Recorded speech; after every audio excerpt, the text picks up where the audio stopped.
Good morning, students. Today we are going to start with a new chapter, Theory of Supply. In this video, first we are going to learn about supply. What is supply?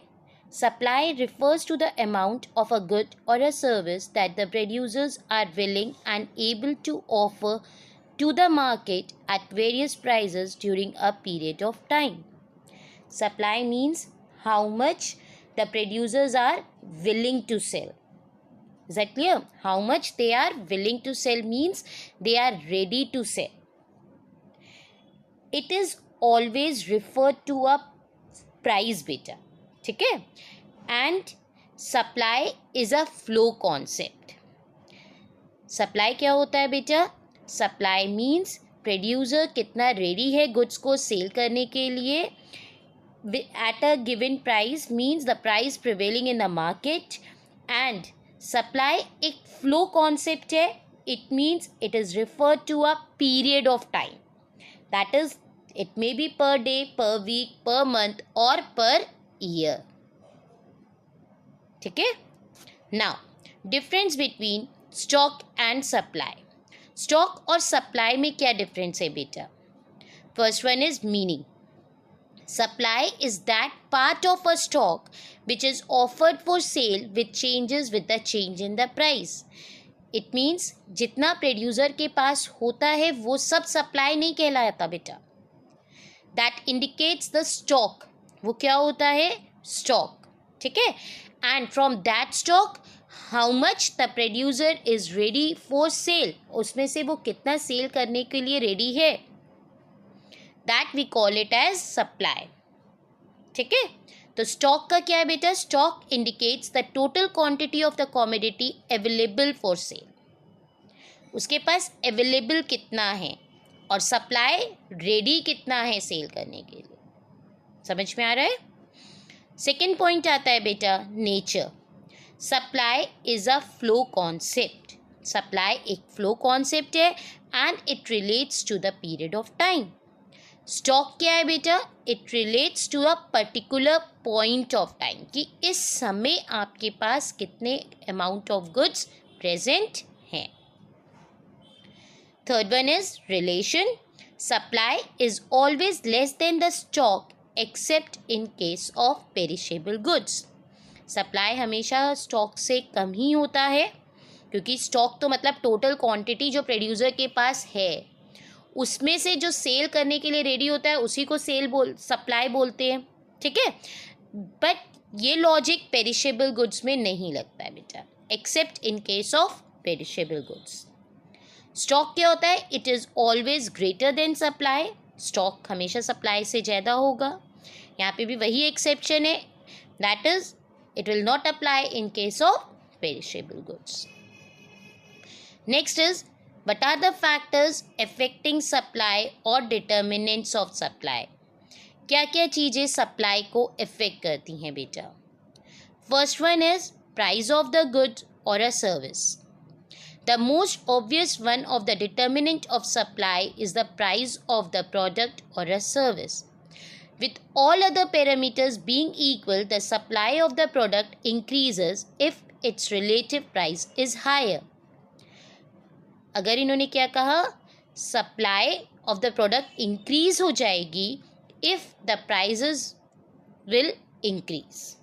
It means price और supply में direct relation होता है. Other things remains constant. ये चीज़ हमेशा याद रखिएगा. हम ये लेके चलते हैं कि other things remains constant and the reason is simple. ऐसा क्यों होता है? अ फर्म प्रोवाइड्स गुड्स और services to earn profits, and if price rises the profits rises too. एक फर्म गुड्स और सर्विसेज क्यों सेल करता है बेटा? That is only to earn profits. और जब प्राइस ज़्यादा होंगे तो प्रॉफिट्स भी क्या होंगे? There will be more profits.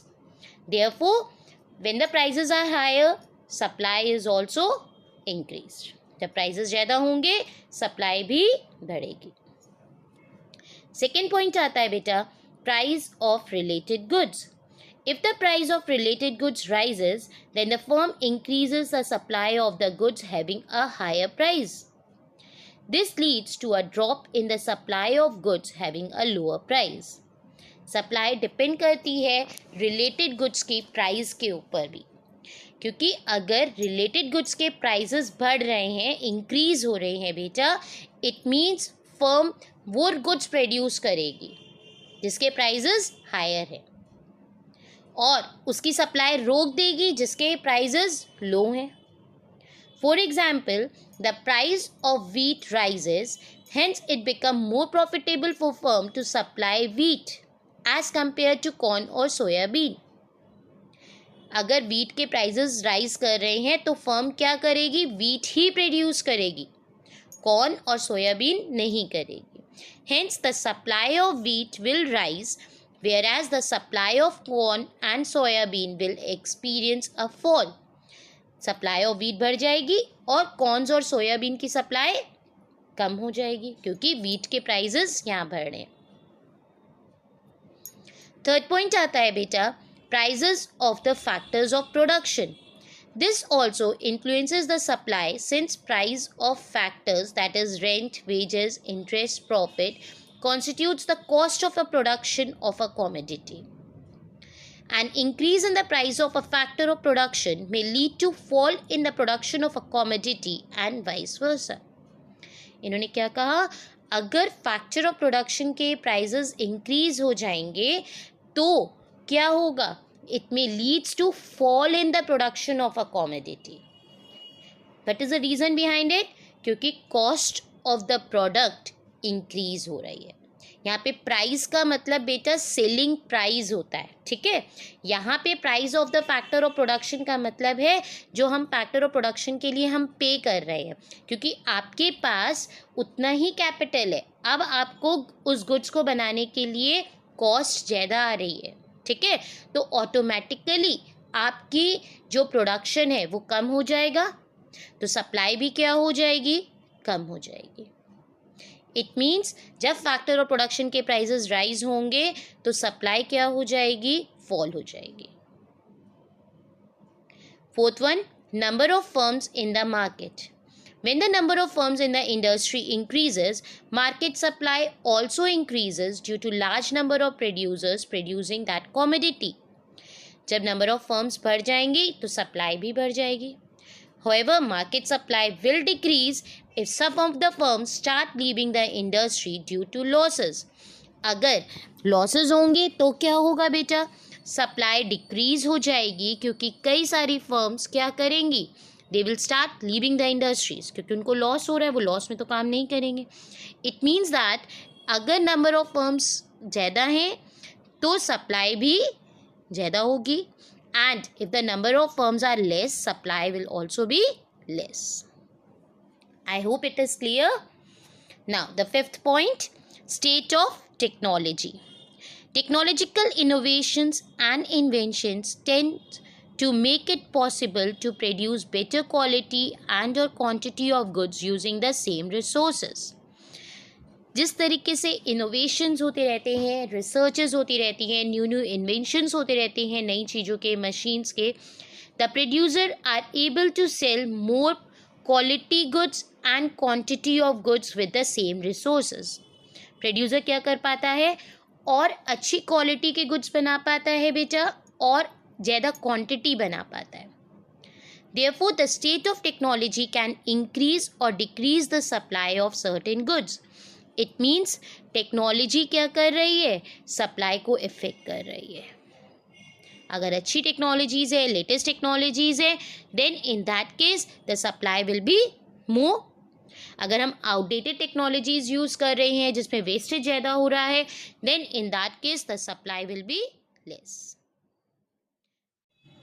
Next topic which we are going to learn is supply function. Supply of a commodity depends upon a number of factors, but the important determinants of supply can be grouped together in a supply function as under. हमने अभी पढ़ा बेटा, supply कई चीज़ों के ऊपर depend करती है, बट कुछ इम्पॉर्टेंट डिटर्मिनेंट्स है सप्लाई के जिसके ऊपर सप्लाई डिपेंड करती है, that has been group together in a supply function. That is Sx is equals to F that is functional, brackets open, Px, Pr, Fp, T, G, Ex, bracket close, and Gp. What does this means? Sx stands for quantity supplied of a commodity of X. Px means supply of a commodity. Pr means price of a related goods. Fp means price of the factors of production. T means technology.